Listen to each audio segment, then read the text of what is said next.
আমার মুসলমান বন্ধুগণ, গভীর মনোযোগ। হাকিম লোকমান বলছেন, আব্বাজান, তুমি ব্যবসা করতে চাও, বাণিজ্য করতে চাও, তোমাকে দেওয়ার মতো টাকা বাবার কাছে নাই। কিন্তু বাবা, তুমি শোনো, তুমি যদি ব্যবসা করতেই হয়, এই দুনিয়ার জমিনে আমার এক বন্ধু আছে।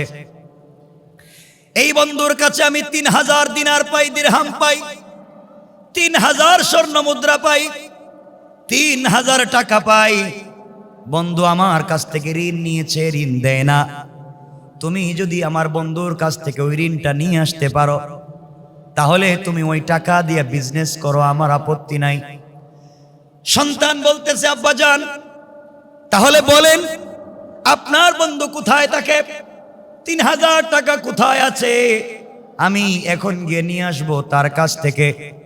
সে আপনার কাছ থেকে ঋণ নিয়েছে, আমি ওই টাকা এনে বিজনেস করব। হাকিম লোকমান চোখের পানি মুছতে লাগলেন আর ডেকে ডেকে বললেন, আব্বাজান, আমার কলিজার টুকরা সন্তান, শোনো, তুমি বিজনেস করতে চাও, আমার বন্ধুর কাছ থেকে আমার পাওনা টাকা আনতে চাও, কিন্তু বাবারে তুমি জানো না, আমার বন্ধুর কাছে যারা এই টাকা আনতে যায়, শত শত মানুষ তার কাছে ঋণের টাকা পায়। যারা তার কাছে টাকা আনতে যায়, সে কিন্তু তাদেরকে ছেড়ে দেয় না, রাত্রবেলা তার বাসায় রাখে। সকালবেলা টাকা না দিয়ে কিন্তু মানুষ মরে যায়, মৃত লাশ ফালাইয়া দেয়। এক কথায় কাউকে টাকা দেয় না, কিন্তু মানুষকে হত্যা করে। এজন্য আমার ভয় হয়, তোমাকে যদি আমি পাঠাই, আমার বন্ধুর বাড়িতে পাঠাই টাকা আনার জন্যে, আমার মন বলতেছে তুমি টাকা আনতে গেলে ফিরে আসবে না, টাকা তো দিবে না, বরং তোমাকে হত্যা করে ফেলবে। কারণ তার কাছে টাকা আনতে গেলে এক রাত্র থাকতে হয়, আর যারাই তার বাসায় থাকে সকালবেলা তারা মরে যায়। এই জন্য এই খবর এবং বাস্তব ঘটনা জানবার পরে আমি তোমাকে ওই জায়গায় পাঠাতে পারি না। হাকিম লোকমানের ছেলে বলছেন, আব্বাজান, আপনি যাই বলেন আমি যাবই, এই টাকা নিয়ে আসবই। আপনি বলেন সে কোথায় থাকে। হাকিম লোকমান বললেন, আব্বাজান, তাহলে শোনো, তুমি যদি টাকা আনতে যাও, তাহলে নির্ঘাত তোমার মৃত্যুর আশঙ্কা আছে, পদে পদে তোমার মৃত্যুর হুমকি আছে, যে কোনো সময় তুমি মরে যেতে পারো। এই জন্যে তোমাকে আমি ছেড়ে দিতে চাই না। লোকমান হাকিমের ছেলে বলছেন, আব্বাজান, বুঝাইয়া বলেন কি হবে। হাকিম লোকমান এবার বলছেন, বাবা শোনো, তুমি যদি টাকা আনার জন্য আমার ঘর থেকে বের হয়ে যাও, আমার বন্ধুর বাড়ি কাছাকাছি না, মোটামুটি 100 থেকে 150 মাইল দূরে আমার বন্ধুর বাড়ি। একটা সাগরের পারে চরের মধ্যে 2 তলা বিল্ডিং বানাইয়া থাকে। তোমাকে যেতে হলে বিশাল মরুভূমি পার হয়ে যাওয়া লাগবে। মরুভূমির পরে গ্রাম পাইবে, একটা এলাকা, একটা দেশ, এরপরে আমার বন্ধুর বাড়ি। ওখানে গিয়ে তুমি টাকা আনতে যাইবা, কিন্তু রাস্তায় তুমি পদে পদে বিপদের সম্মুখীন হয়ে যেতে পারো। আব্বাজান বলেন, তো কি বিপদ হতে পারে? হাকিম লোকমান বলছেন, বাবা শোনো, বিপদ কি হতে পারে। এই বলে হাকিম লোকমান বলতে লাগলেন, বাবা শোনো, তুমি যখন ঘর থেকে বের হয়ে যাবা, যাওয়ার সময় তুমি হাতের মধ্যে প্রয়োজনীয় খাবার নিয়ে যাইও। দীর্ঘ পথ সফর করবার সময় রাস্তায় কোনো খাবার পাবে না, শুধু মরুভূমি আর জঙ্গল।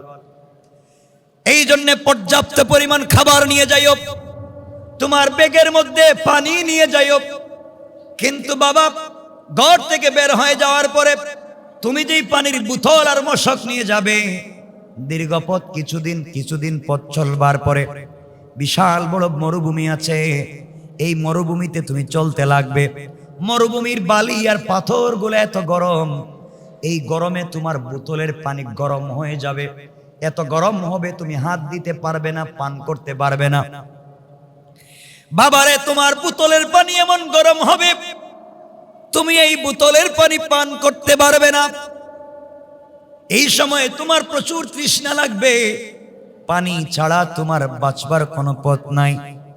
আব্বা জান, এই জন্যে তুমি ওই সময় মরে যাবে, এই জন্য আমি চাই তুমি যাইও না। আব্বাজান বলেন তো বাঁচবার পথ কি, আমি কেমনে বাঁচতে হবে? হাকিম লোকমান বললেন, বাবারে তুমি যখন ঘর থেকে বের হয়ে যাবা, আমার বিশ্বাস তুমি যখন টাকা আনতেই যাবা, তুমি যখন জিদ ধরেছো টাকা আনবা, বিজনেস করবা, ঘর থেকে যখন বের হয়ে যাও, আমি বাবার কাছ থেকে বিদায় নিয়ে যখন যাইবা, তখন 2 রাকাত সালাত পড়ে তুমি ঘর থেকে বের হয়ে যাবা। আমার বিশ্বাস চলার পথে যদি কোনো বিপদ আসে, এই 2 রাকাত সালাতের বদৌলতে আল্লাহ তোমাকে হেফাজত করে দিবে।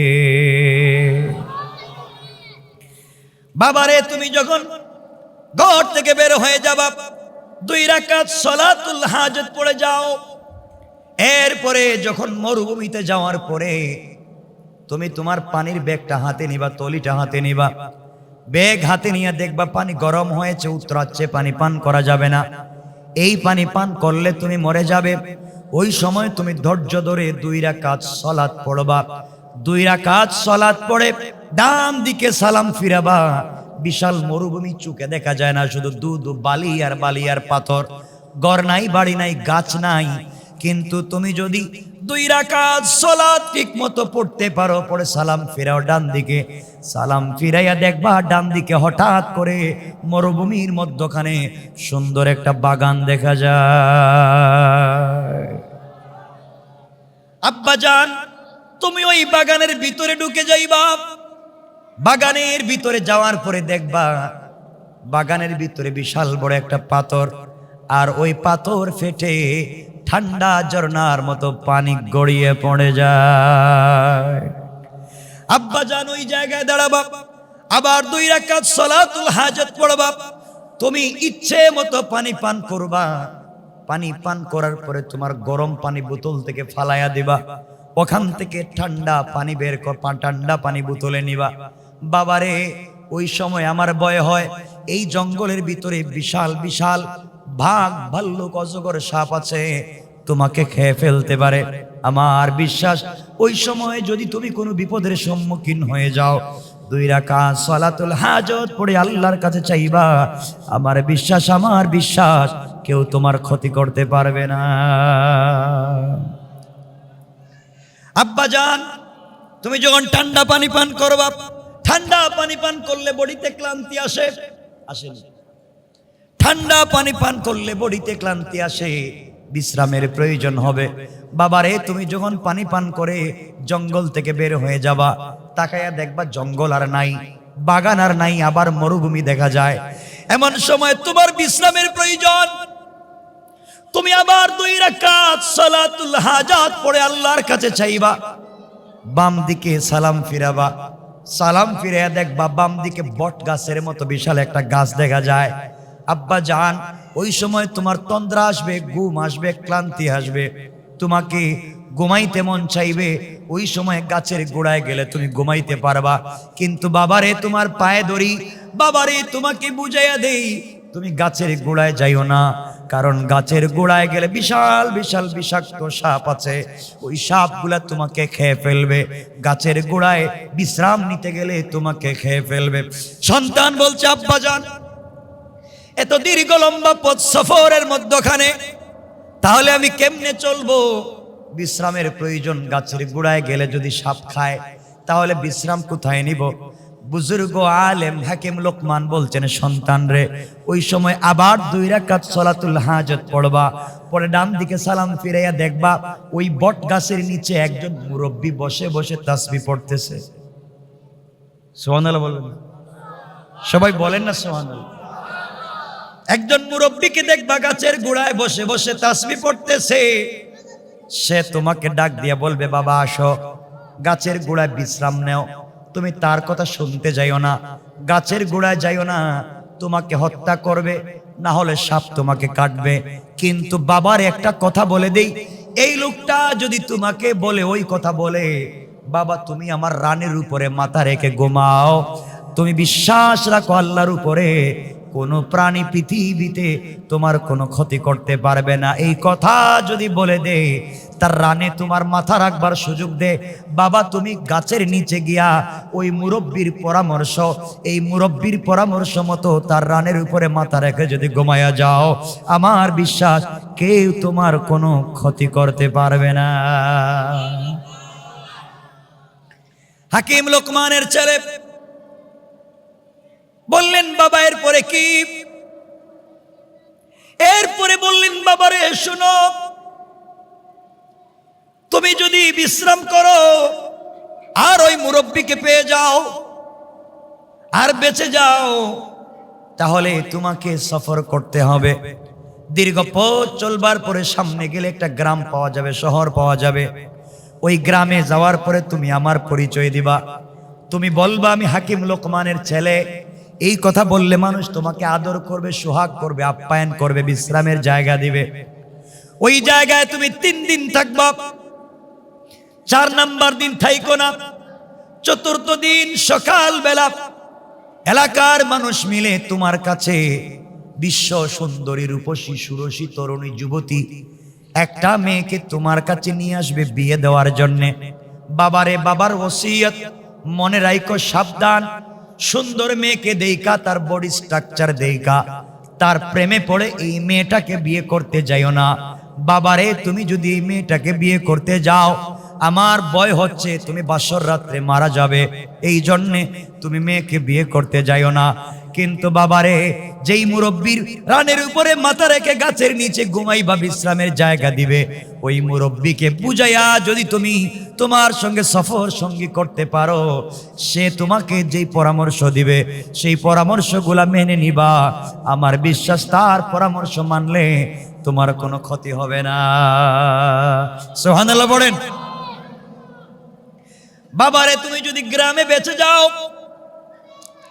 এরপরে সফর করে তুমি সমুদ্রের পারে যাইবা, ওখানে গেলে তুমি দেখতে পারবা আমার বন্ধু একটা চরের মধ্যে সাগরের পারে 2 তলা বাড়ি বানায় আছে।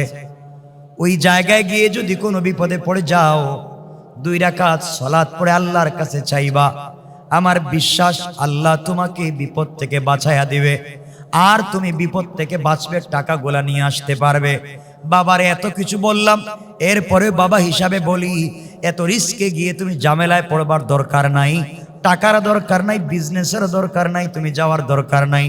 সন্তান বলতেছে, আব্বা জান আপনি যাই বলেন, আমি 2 রাকাত সালাতুল হাজত পড়ে ঘর থেকে বের হয়ে যাব। আমার বিশ্বাস এই নামাজের বরকতে আবার আমি তোমার কাছে ফিরে আসতে পারি। কোন সুবহানাল্লাহ। এই কথা বলে হাকিম লোকমানের ছেলে পর্যাপ্ত খাবার নিয়ে,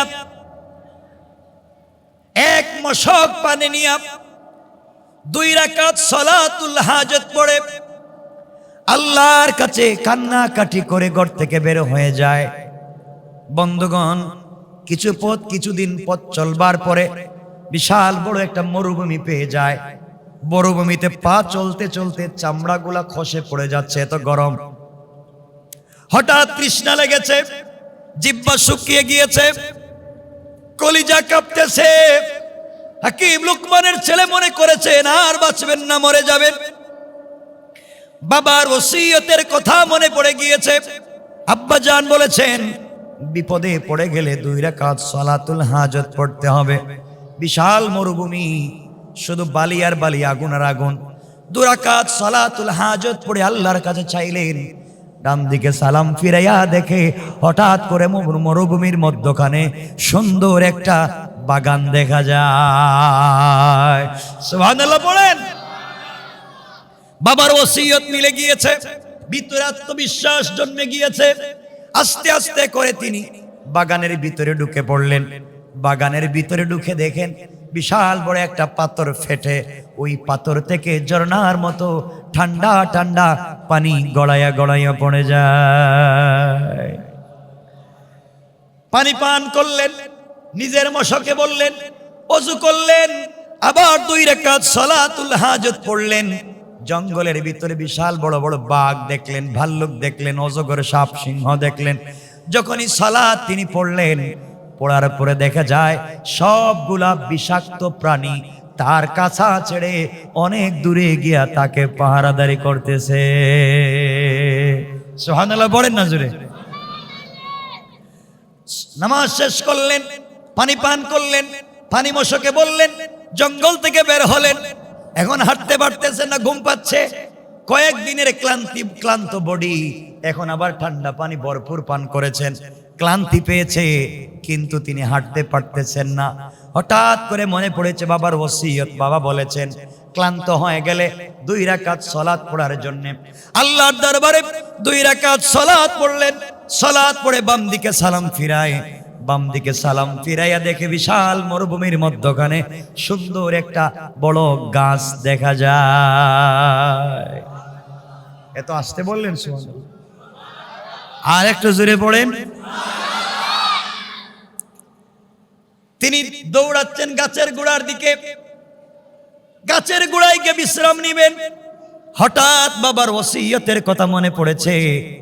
বাবা বলেছেন বাবারে গাছের গোড়ায় যাইও না, গেলে তোমাকে বিষাক্ত সাপ দংশন করবে, খেয়ে ফেলবে। তিনি আর যাইতে গেলেন না। আবার 2 রাকাত সালাতুল হাজত পড়ে সালাম ফিরিয়া যখন উঠে যাবেন, পিছন দিকে তাকায়া দেখেন ওই গাছের গোড়ায় একজন মুরব্বী বসে বসে আল্লাহর নামের জিকির করে যায়। বাবার ওসিয়ত মিলে গিয়েছে। এবার তিনি হাঁটতে লাগলেন ভয়ে। মুরব্বী ডাক দিচ্ছে, যুবক রে, ও হাকিম লোকমানের ছেলে, এদিকে আসো। তিনি চিন্তায় পড়ে গেলেন, ও আমার বাপরে চিনে কেমনে, আর আমাকে কেমনে জানলো আমি হাকিম লোকমানের ছেলে। আশ্চর্য হয়ে গেলেন, কাছে গেলেন। আঙ্কেল, আমাকে ডাকলেন কেন? বাবা তোমার চোখে দেখতেছি ঘুম ঘুম, একটু ঘুমাও, বিশ্রাম করো। না আঙ্কেল, আমার বাবার ওসিয়ত, এই গাছের গোড়ায় বিশ্রাম করা যাবে না। বাবা বলেছেন বিশ্রাম করলে মৃত্যুর আশঙ্কা আছে। মুরব্বী বলতেছে তোমার বাপকে এই কথা বলে নাই? যদি কোনো মুরব্বী পাও আর মুরব্বী যদি তোমাকে বলে ঘুমাও রানের উপরে, তাহলে কি তুমি ঘুমাবা না? হঠাৎ বাবার কথা মনে পড়েছে। বাবা তো সত্যি বলেছেন, কোনো মুরব্বীকে যদি পেয়ে যাই আর মুরব্বী বলে রানের উপরে মাথা রেখে ঘুমাও, তাহলে ঘুমালে আপত্তি নাই। তিনি বললেন আঙ্কেল, আমার বাবা তা বলেছেন, ঠিক আছে। এই বলে হাকিম লোকমানের ছেলে নিজের কাঁধের বস্তা রেখে দিলেন। কষ্ট পাচ্ছেন আমার কথা? তার কাঁধের বস্তা রেখে দিলেন, ব্যাগ রেখে দিলেন, আর এই মুরব্বীর রানের উপরে মাথা রেখে ঘুমিয়ে গেলেন। কিছুক্ষণ ঘুমানো যখন হয়ে যাচ্ছে, হঠাৎ করে গাছের উপর থেকে বিষাক্ত একটা সাপ মাটির মধ্যে লাফ দিয়ে পড়ে যায়। পরে হাকিম লোকমানের ছেলের হাত, পা অথবা মাথার কোনো একটা জায়গায় দংশন করে বিষ দিয়া দেয়। হাকিম লোকমানের ছেলে কালো হয়ে গিয়েছেন। মুরব্বী এবার চিন্তা করলেন, এই সন্তানকে বলেছিলাম আমার রানের উপরে মাথা রেখে ঘুমালে বিপদ হবে না, কিন্তু ছেলেটার তো বিপদ হয়ে গেল, সাপ কামড় দিল। এখন ঘুম থেকে উঠে যদি দেখে কি অবস্থা, জ্ঞান যদি না ফিরে, আমি কি জবাব দিব আল্লাহর কাছে, কি জবাব দিব? তিনি উঠে গেলেন, উঠেই সাপটাকে ধরে ফেললেন। ধরে মুখটা লাগাইয়া বললেন, সাপরে, যেই জায়গায় তুই বিষ দিলে ওই জায়গা থেকে ওই মুহূর্তে বিষ নিয়ে যা। ওই কথা বলতে দেরি হয়েছে, সাপ তার মুখটা লাগাইয়া ওই জায়গা থেকে বিষ নিয়ে নিতে 1 মিনিটও দেরি করে না। আল্লাহু আকবার! কিছু বুঝতেছেন কি চলতেছে? আমার বন্ধুগণ, বিষ নিয়ে যাওয়ার পরে এই মুরব্বী, আঙ্কেল মানুষ, মুরব্বী মানুষ, হাকিম লোকমানের ছেলের ব্যাগের ভিতরে খুঁজতেছেন ছুরি পাওয়া যায় কিনা। খুঁজতে খুঁজতে পাইলেন ছোট্ট একটা ছুরি, চাকু। এই ছুরি হাতে নিয়ে সাপটাকে 2 টুকরা করে দিলেন। 2 টুকরা করে সাপের লেজের অংশ হাকিম লোকমানের ছেলে যেই জায়গায় ঘুমিয়েছেন ওই জায়গায় ফেলে দিলেন, আর মাথার অংশটাকে হাকিম লোকমানের ছেলের ব্যাগের ভিতরে ঢুকাইয়া মুখটা বেঁধে দিলেন। কিছুক্ষণ পরে হাকিম লোকমানের ছেলে ঘুম থেকে উঠলেন। উঠে দেখে তার পাশে একটা সাপ অর্ধেক নড়াচড়া করতেছে। মাথা নাই, লেজুড় আছে, লেজ আছে, মাথা নাই। ভয় পেয়ে গেলেন, বলেন আঙ্কেল এটা আবার কি? আমার বাপ তো বলছিলেন বিপদ হবে। মুরব্বী বললেন, বাবারে তোমাকে একটা সাপ দংশন করেছিল, আমি তাকে কেটে দিয়েছি, 2 টুকরা করে দিয়েছি।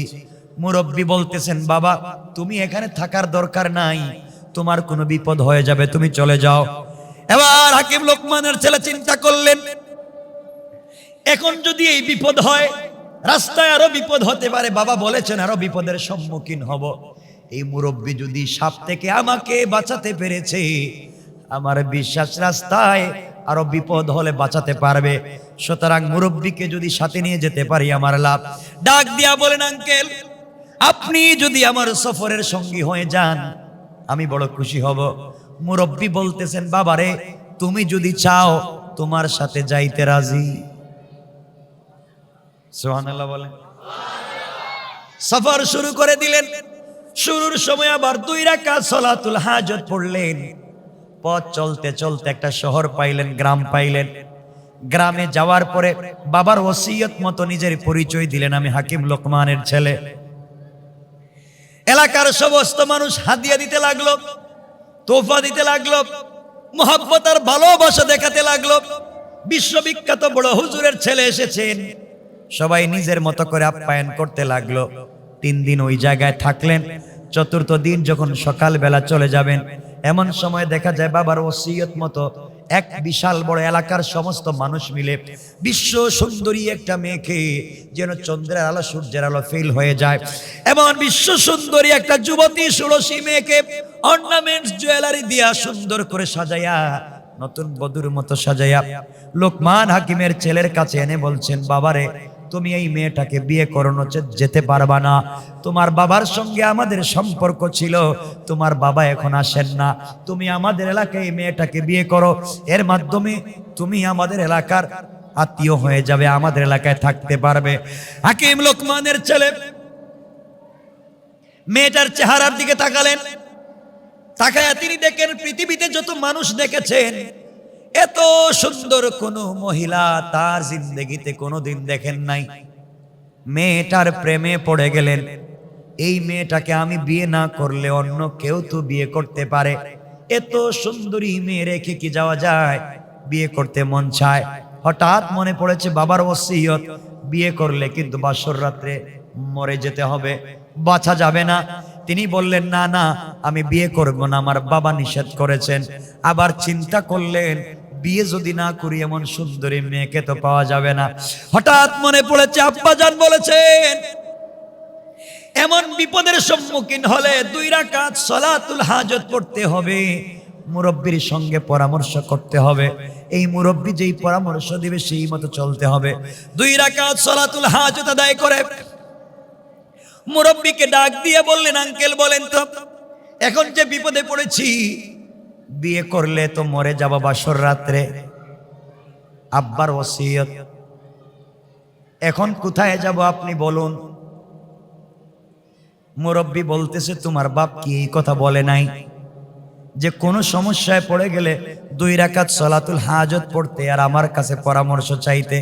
আঙ্কেল সালাত তো পড়েছি, আপনার কাছে পরামর্শ চাই, আপনি আমাকে একটা ভালো পন্থা বলে দিন। এমন সময় মুরব্বি ডাক দিয়ে বলছে, বাবা আমি বললাম তোমার যদি চয়েস হয় বিয়ে করো, ঝামেলা হলে আমি দেখব। সুবহানাল্লাহ খান, ঝামেলা হলে আমি দেখব। হাকিম লোকমানের ছেলে 2 রাকাত সালাত আদায় করে মুরব্বির কথায় বিয়ে করে ফেললেন। আমার বন্ধুগণ, বিয়ে করার পরে দুজন মিলে রাস্তা দিয়ে বাজারে হেঁটে যাচ্ছেন। এলাকার ছেলে পেলে, এলাকার যুবতী, এলাকার যুবক, ছোট্ট ছোট্ট বাচ্চারা সবাই দেখায়, এই যে যায় পাগল, এই যে যায় পাগল। হাকিম লোকমানের ছেলে বলছেন, আঙ্কেল আমারে সবাই পাগল বলে কেন? দাঁড়ায় গেলেন আর সবাইকে বলছেন, ছেলে পেলে তোমরা বলো তো, আমাকে তোমরা পাগল পাগল বলতেছো কেন? সবাই হাসতেছে আর বলতেছে, বুকা ছেলে, তুমি আজকে বিয়ে করেছো যেই মেয়েটাকে, তুমি জানো না এই মেয়েটার তোমার আগে আরো 9টা বিয়ে হয়েছে। কয়টা বিয়ে হয়েছে? হাকিম লোকমানের ছেলে এই কথা শুনে তো আশ্চর্য, মাথায় যেন রক্ত উঠে গেছে। কয় কি এত সুন্দরী মেয়ে, বয়সও তো মনে হয় বেশি হয় নাই, ওরা বলছে 9টা বিয়ে হয়েছে। তিনি বললেন, তাহলে ওর স্বামীগুলা গেল কোথায়? সবাই বলতেছে, বুকা ছেলে, এই মেয়েটার আরো 9টা বিয়ে হয়েছে, আর 9টা স্বামী বাসর রাত্রে মারা গিয়েছে। কোন রাত্রে? সবাই বলেন। বাসর রাত্রে মারা গিয়েছে, ফুলসজ্জার রাত্রে মারা গিয়েছে, 9 জন মারা গিয়েছে, তুমি 10 নাম্বার। আমরা এই জন্য তোমার পিছনে হাসাহাসি করি, তোমার মতো বোকা ছেলে পৃথিবীতে আর নাই। 9 জন মারা গিয়েছে, আজও তুমি মারা যাবে। হাকিম লোকমানের ছেলে ভয় পেয়ে গেলেন, বাঁচার কোনো পথ নাই, এখন তো মরে যাওয়া লাগবে। তারিখে ইবনে জারির তাবারিতে লিখেন, হাকিম লোকমানের ছেলে কান্না শুরু করে দিলেন। 2 রাকাত সালাতুল হাজত পড়লেন। মুরব্বীকে বললেন, আঙ্কেল এখন কি করি? গ্রাম থেকে তো ভাগা যাবে না, গ্রামের মানুষ সিকিউরিটি লাগাইয়া দিয়েছে, ভাগলে খবর আছে, সিকিউরিটি লাগাইয়া রাখছে, এখন ভাগাও যাবে না, জীবনও বাঁচাতে পারবো না, টাকাও পাবো না, বিজনেসও হবে না, বাবার চেহারাও দেখবো না। মুরব্বী পিঠে হাত দিয়া বলছে, যুবক শোনো, হাকিম লোকমানের ছেলে শোনো, বাবারে তুমি 2 রাকাত সালাতুল হাজত পড়ো, আর আমি দেখবো ইনশাআল্লাহ তোমার আজকে রাত্রে কোনো বিপদ হবে না।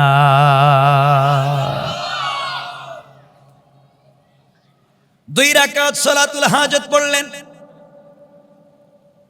বাসর রাত্র, স্ত্রী ফুলসজ্জা রাত্রে ঘরের ভিতরে নতুন বধূর মতো সেজে গুজে বসে আছে। দরজার বাহিরে হাকিম লোকমানের ছেলে আর মুরব্বী দাঁড়িয়ে আছেন। মুরব্বী বলতেছেন, বাবা যাও, এখন যাও। ছেলে বলতেছে, আব্বা জান আমিও না, আপনিও আসেন আমার সাথে, আমি এখানে বিপদে মরে লাভ আসেনি, আপনি আমার সাথে চলেন, সব জায়গায় ছিলেন, এখন না থাকলে তো আমারে মেরে ফেলবে। 9 জন মরছে, আমি 10 নম্বর। কত নম্বর? কথা বলেন না কেন? আমি তো বাঁচার কোনো পথ নাই।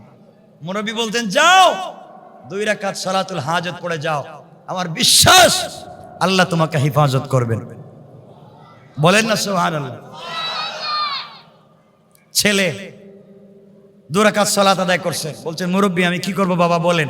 বলে, যাও, তুমি ফুলসজ্জার রাত্রে তোমার স্ত্রীর কাছে যাওয়ার পরেই স্ত্রী তোমার সঙ্গে মেলামেশা করতে চাইবে, যে কোনো ভাবে ফুসলাইয়া তোমার সঙ্গে মেলামেশা করতে চাইবে, খবরদার তুমি তার সৌন্দর্যে, তুমি তার রূপে পাগল হয়ে তার সাথে মেলামেশা করতে যাইও না। কয়, আঙ্কেল যদি আমারে মাইরে ফেলায়, যদি রাত্রে মাইরে ফেলায় তার খিলাব। শোনো, যত কিছুই করো তুমি মেলামেশা করবে না, এভাবে সময় কাটাইয়া তুমি বলবে, আজকে প্রথম রাত্র তুমি আমাকে চিনতে হবে, আমি তোমাকে চিনতে হবে।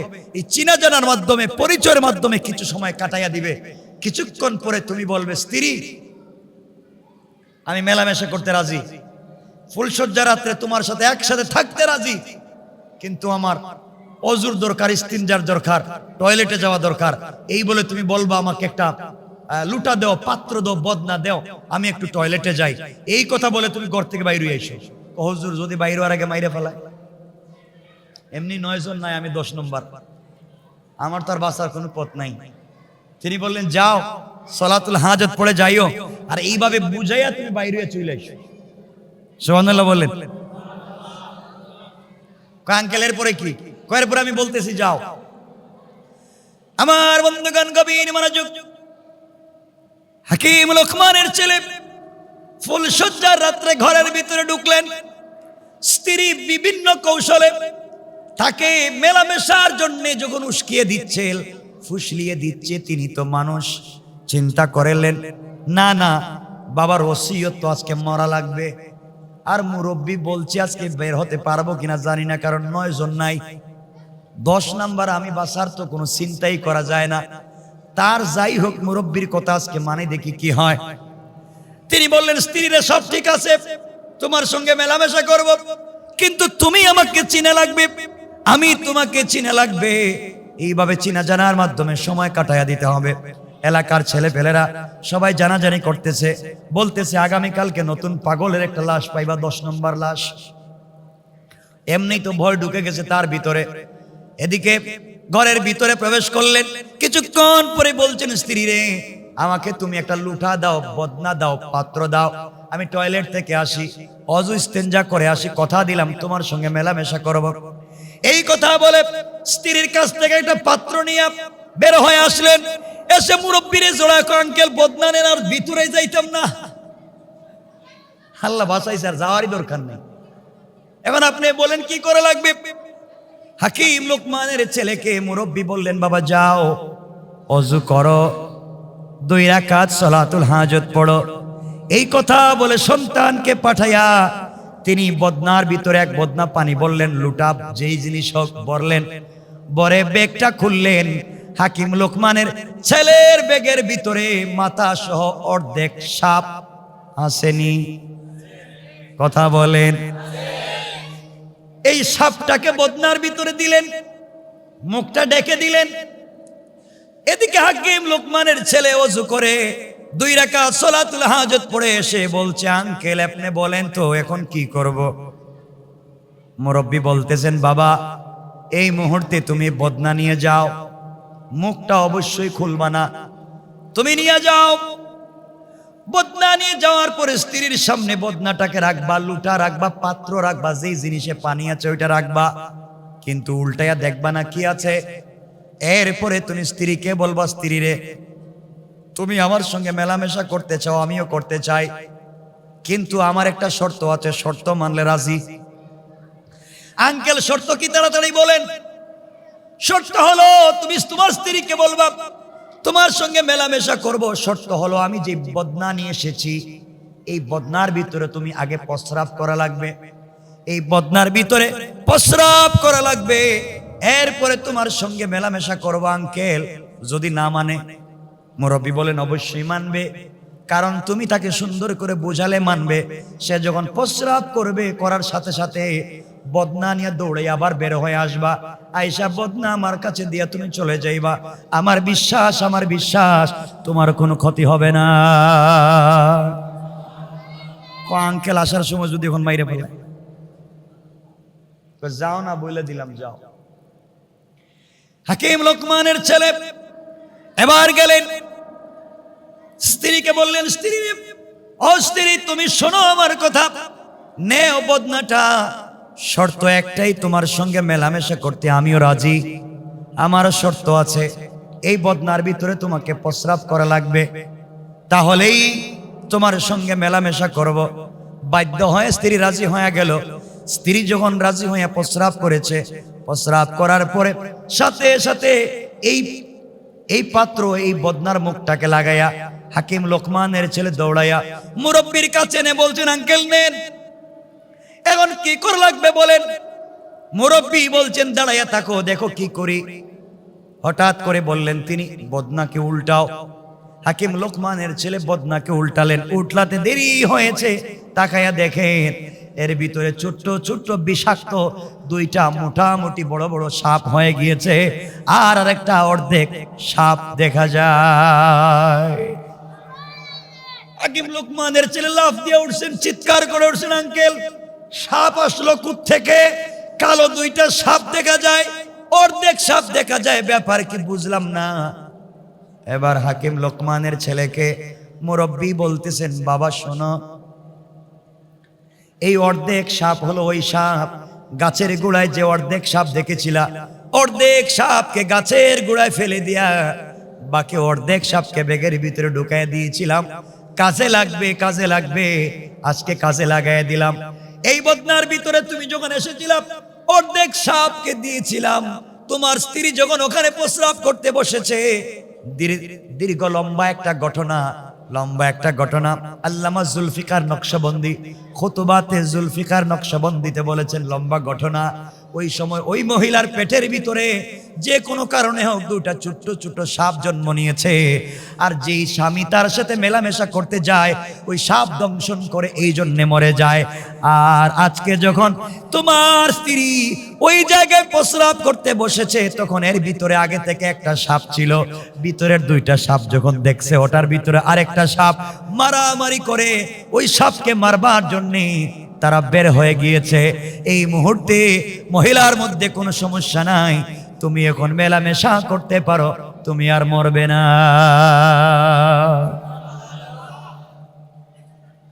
হাকিম লোকমানের ছেলে 2 রাকাত সালাতুল হাজত পড়লেন, স্ত্রীর সঙ্গে মেলামেশা করলেন, রাত্রবেলা ঘুমাইয়া গেলেন। সংক্ষেপ করে বলে দেই, সকাল হয়ে যাচ্ছে, কেউ ঘুম থেকে ওঠে না, দরজাও খোলে না। এদিকে যারা লাশ কাটে তাদেরকে কি বলে বলেন না? ডোম। কি বলে? ডোম। সবাই লাশ কাটা, ডোম সকালে সকালে হাজির। 9টা লাশ তারা নিয়েছে, 10 নম্বর লাশের জন্য হাজির। সকালবেলা দেখে কেউ দরজা খোলে না, মহিলাও দরজা খুলে না। যে মরছে সে তো মরে গিয়েছে। ডুমেরা ঘরের ভিতরে ঢুকছে, ঢুকে দেখে একদিকে একটা শুয়ে আছে, আরেক দিকে আরেকটা শুয়ে আছে। হাকিম লোকমানের ছেলে একটু চোখ খুললেন, চোখ খুলে দেখেন তার ঘরের ভিতরে ডুম ঢুকছে। তিনি জিজ্ঞাসা করলেন, তোমরা এখানে কেন? এরা বলতেছে, কি রে, আজকে দেখি মরে নাই? কথা বলে কেমন? এরা বলতেছে, তুমি কি আজকে মরো নাই? 10 নম্বর লাশ নেওয়ার জন্য আসলাম, তোমার লাশ নিতে চাই, ওটা মরে নাই। এরা ঘর থেকে বের হয়ে চিৎকার করে বলতেছে, আজকে যারে ভিতরে ঢুকাইছিলাম এটা মানুষ না, এটা জিন্নাত, আজকে মরে নাই। এলাকার পুরো মানুষ জমা হয়ে গেছে ভূত জিন্নাত দেখার জন্য। জিন্নাত দেখবে, আজকে মরে নাই। হাকিম লোকমানের ছেলে লম্বা কথা বের হয়ে আসলেন, পুরা ঘটনা বললেন, 2 রাকাত সালাত আদায় করলেন, ওখান থেকে বিদায় নিলেন। সংক্ষেপ কথা, বিদায় নিয়ে মুরব্বীকে সাথে নিয়ে চলে গেলেন। হাঁটতে লাগলেন, স্ত্রীকে রেখে গেলেন। তার উদ্দেশ্য হচ্ছে কি আনা? কথা বলেন। বাবার টাকা আনা এবং ব্যবসা করা। সফর করতে করতে দীর্ঘ পথ চলতে চলতে পৌঁছে গেলেন সাগরের পাড়ে। গিয়া দেখেন সুন্দর একটা বাড়ি, 2 তলা। নিজের পরিচয় দিয়ে বলেন, আঙ্কেল, আমার বাবা আমাকে পাঠিয়েছেন, আমার বাবা আমাকে পাঠিয়েছেন, 3000 টাকা পান, টাকা দেন। মুরব্বী বলতেছে, বাবারে তুমি এসেছো, অবশ্যই তোমাকে টাকা দিব। আজকে রাত্রে আমার বাড়িতে থাকা লাগবে, সকাল বেলা তোমাকে টাকা দিব। হাকিম লোকমানের ছেলের মনে পড়ে গেল, বাবা বলেছেন যদি থাকি রাত্রে মরে যাব, আর যদি থাকতেই হয় 2 রাকাত সালাতুল হাজত পড়তে হবে, আর ওই মুরব্বীর পরামর্শ নিতে হবে। 2 রাকাত সালাতুল হাজত যদি আদায় করতে পারি, আমার বিশ্বাস আজকে রাত্রেও কোনো ক্ষতি হবে না। পড়েন সুবহানাল্লাহ। আমার বন্ধুগণ, এক পর্যায়ে মুরব্বীর সঙ্গে পরামর্শ হলো। মুরব্বী বলছে, বাবা আজকে রাত্রে থেকে যাও, সকাল বেলা টাকা দিব, ফেরত চলে যাবে। এই কথা বলে বাসায় চলে গেলেন থাকবার জন্যে। রাত্র যখন গভীর হয়ে গেছে, মুরব্বী 2 তলার উপরে চলে গিয়েছে, তার সন্তানকে 2 রুমে, সে নিজে 1 রুমে, আর নিচ তলার রুমে বলছে তোমরা 2 জন থাকো, সকাল হয়ে গেলে তোমাদেরকে টাকা দিয়ে বের করে দেব। আমার বন্ধুগণ, অর্থ হলো রাত্রবেলা সাগরের মধ্যে জলোচ্ছ্বাস আসে, জোয়ার আসে, জোয়ার এসে নিচতলায় পানি ঢুকে যায়, বের হওয়ার পথ থাকে না। এই জন্যে মানুষ মরে যায়। সকাল বেলা লাশ ভাসিয়ে দেয়, কাউকে টাকা দেয় না। সেই নিয়ত করে হাকিম লোকমানের ছেলেকে আর মুরব্বীকে নিচতলায় থাকতে দিছে। সে 2 তলায় চলে গিয়েছে, সন্তানগুলাকে 2 তলায় দিয়েছে। তার বিশ্বাস বাঁচবেও না, টাকাও দেওয়া লাগবে। কথা বলেন না কেন? লাগবে। গভীর রাত্র যখন হয়ে গেল, হাকিম লোকমানের ছেলেকে মুরব্বী বলছেন, বাবারে 2 রাকাত সালাতুল হাজত পড়ো, পড়ে ঘুমিয়ে যাও। ঘুমিয়ে গেলেন। গভীর রাত্রে দেখা যায় জলোচ্ছ্বাস আসছে, সাগরের ঢেউ আসছে, বাড়ির ভিতরে ঢুকে যায়। হাকিম লোকমানের ছেলেকে মুরব্বী ঘুম থেকে উঠালেন আর বললেন, বাবা বাঁচতে পারবো না, এই যে সাগরের পানি আসতেছে, মরে যাব, নিচতলায় বাঁচতে পারবো না, চলো 2 তলায় যাই। 2 তলায় উঠতে লাগলেন। 2 তলায় উঠে এই মুরব্বীর 2 ছেলে যেই রুমের ভিতরে আছে, এই রুমে নক করলেন। মুরব্বীর 2 সন্তান দরওয়াজা খুলে দিল, নিজের পরিচয় দিলেন, আমি হাকিম লোকমানের ছেলে, তোমার বাবার সঙ্গে দেখা করতে এসেছিলাম, নিচতলায় থাকতে দিয়েছিলেন, ঘুম আসে না, আমাদেরকে যদি তোমাদের রুমে একটু থাকবার জায়গা দাও। 2 ভাই ডাক দিয়া বলছেন, আপনি হাকিম লোকমানের ছেলে, আপনার সম্মান আছে, আপনারা 2 জন আমাদের 2 ভাইয়ের রুমে থাকেন, আমরা নিচতলায় গেলাম, আপনারা উপর তলায় থাকেন। উপর তলায় 2 জন ঘুমালেন, ভিতর দিকে দরজা লাগায় দিলেন। 2 ভাই যখন নিচতলায় ঘুমাতে গিয়েছে, হঠাৎ করে জলোচ্ছ্বাস এসেছে, নিচতলায় পানি ঢুকে গেছে, দরজা তালা দেওয়া, বের হতে পারে নাই। দুই ভাই নিচতলায় মরে গিয়েছে। সকালবেলা মুরব্বী ঘুম থেকে উঠছে, তার বিশ্বাস দুইজন মরে গেছে, হাকিম লোকমানের ছেলে আর মুরব্বী মরে গিয়েছে। লাশ বাসায় দেওয়ার জন্য দরওয়াজা খুলেছে, খুলে দেখে তার দুই ছেলে। আল্লাহ রাব্বুল ইজ্জত ওয়াল জালাল বুঝাতে চান, আমার আল্লাহ বুঝাতে চান, তোমরা কৌশল করেছো, তুমি কৌশল করেছো নিরপরাধ মানুষকে হত্যা করবে, তুমি অপরাধী বেঁচে যাবে। আমি আল্লাহ কৌশল করেছি তোমার ঘরে আগুন লাগাইয়া দিব। আল্লাহ বলছে আমার কৌশলের সঙ্গে ওরা পারবে না। আমার আল্লাহ কোরআনে কারিমে বলেন, ওয়া মাকারু ওয়া মাকারাল্লাহ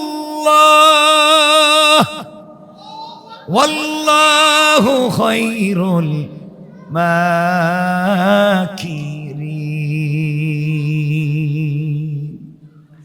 আল্লাহ রাব্বুল ইজ্জত ওয়াল জালাল বলেছেন, তারা যে কৌশল করে দিনকে মুছে দেওয়ার জন্য, ওরা জানে না আমি আল্লাহর কৌশল কত বড়, আমি আল্লাহর কৌশল আরো বড়। তারা বুঝে না। আমার আল্লাহ আরেক জায়গায় বলেন, ইন্না কাইদাশ শাইতানি কানা দাঈফা। কাফের বেঈমানেরা যত ধরনের কূট আর কৌশল করে না কেন, আল্লাহ বলছেন সকল কৌশল আমি আল্লাহর কাছে বড়ই দুর্বল। কোন সুবহানাল্লাহ। কৌশল করেছিল নিরপরাধ মানুষকে মারবে, এখন মরছে কে? কথা বলেন না কেন? নিজের ছেলে। সকালবেলা দুজন ঘুম থেকে উঠছেন, মুরব্বীকে বলছেন মুরব্বী টাকা দেন। মুরব্বী তো দেখছে ছেলেও গেল, ওর টাকা দেওয়া লাগবে। টাকা দিয়ে দিয়েছে। মুরব্বী আর হাকিম লোকমানের ছেলে টাকা নিয়ে বের হয়ে গিয়েছেন, রাস্তায় চলে এসেছেন। এবার মুরব্বী বলছে, বাবা দীর্ঘ পথ তোমার সঙ্গে আমি ছিলাম, সফরের সাথী ছিলাম, বিয়েও করেছো, সুন্দরী বউ পাইছো, টাকার জন্য আসছো, টাকাও পাইছো। এখন তুমি বলো তো আমার প্রয়োজন নেই, আমি চলে যাই, তুমি বাবার কাছে চলে যাও। কিন্তু এখন টাকা যে পাইলা 50-50 করো, সকল কাজে আমি তোমার সহযোগী ছিলাম, আমাকে অর্ধেক দাও, তুমি অর্ধেক নাও। হাকিম লোকমানের ছেলে চিন্তা করলেন, সব জায়গায় যদি অর্ধেক চাই তাহলে তো বউও তো অর্ধেক দেওয়া লাগবে। কথা বুঝেন নাই? সব জায়গায় যদি অর্ধেক চাই তাহলে ওই জায়গায় বিপদ। তিনি বলেন, আঙ্কেল আপনি সব টাকা নিয়ে যান, আমার বউটা আমি নিয়ে যাই। মুরব্বী বলছে, বাবা রে তুমি তো টাকার জন্যই আসছিলা, রাস্তায় তো ফাও ফাও বিয়া করছো, বউ পাইছো, তোমার উদ্দেশ্য তো হচ্ছে টাকা। এখন টাকা আমাকে দিয়ে লাভ কি? তোমার টাকা তুমি নিয়ে যাও, আমার দরকার নাই। এমন সময় হাকিম লোকমানের ছেলে বলছে, আঙ্কেল একটা কথা জিজ্ঞাসা করি, দীর্ঘদিন আপনার সঙ্গে আমি চললাম, আপনি আমার সঙ্গে চললেন, ভালো ভালো পরামর্শ দিলেন, সকল পরামর্শ আমি জয়লাভ করলাম, ঝামেলার থেকে বাঁচলাম। আজ পর্যন্ত আপনার পরিচয় জানতে পারলাম না, যাবার বেলায় আপনার পরিচয়টা দেন, আমি আমার বাবার কাছে আপনার পরিচয় দিব। হাকিম লোকমানের ছেলে এই কথা বলবার পরে মুরব্বী মাথার মধ্যে হাত দিয়া বলছেন, হাকিম লোকমানের ছেলে রে, তুমি আমাকে আসলে চিনবা না, আমার পরিচয় জানবা না, আমি দুনিয়ার সাধারণ কোনো পাবলিক না, মানুষ না, এই দুনিয়ার কোনো মানুষ আমি না। তুমি যে ঘর থেকে বের হওয়ার সময় 2 রাকাত সালাতুল হাজত পড়েছিলা, এই 2 রাকাত সালাতুল হাজত পড়বার কারণে আল্লাহ রাব্বুল ইজ্জত ওয়াল জালাল আসমান থেকে আমাকে রহমতের ফেরেশতা পাঠাইয়া পুরা রাস্তা তোমাকে সিকিউরিটির ব্যবস্থা করে দিয়েছে। বাবারে তুমি জানো না, যারা সালাতুল হাজত পড়ে এর অর্থ হলো নিজেকে আল্লাহর কাছে আমানতদার দিয়ে দেওয়া, জামিন বানাইয়া দেওয়া, নিজের সত্তাকে আল্লাহর কাছে সঁপে দেওয়া। আর যখন 2 রাকাত সালাতুল হাজত পড়ে, বিনিময়ের সাথে সাথে আল্লাহ একজন রহমতের ফেরেশতা দিয়া এই লোকটাকে সিকিউরিটির ব্যবস্থা করেন, যেন দুনিয়ায় কোনো ঝামেলায় না পড়ে, কেউ যেন তার কোনো ক্ষতি করতে না পারে। এই জন্যে আল্লাহ রাব্বুল ইজ্জত ওয়াল জালাল আমাকে পাঠিয়েছিলেন তোমার বাপ আল্লাহর কাছে দোয়া করেছিলেন, এই জন্যে আমি মানুষের স্রোত ধরে গাছের গোড়া থেকে এই পর্যন্ত তোমাকে সিকিউরিটির ব্যবস্থা করে দিলাম। বাবারে কথা বলে দিয়ে যাই, কিয়ামত পর্যন্ত যদি এইভাবে প্রতিদিন সালাতুল হাজত পড়ো, আল্লাহ এইভাবে কোন রহমতের ফেরেশতা পাঠাইয়া আজীবন তোমাকে সিকিউরিটির ব্যবস্থা করে দিবেন। পড়েন সুবহানাল্লাহ।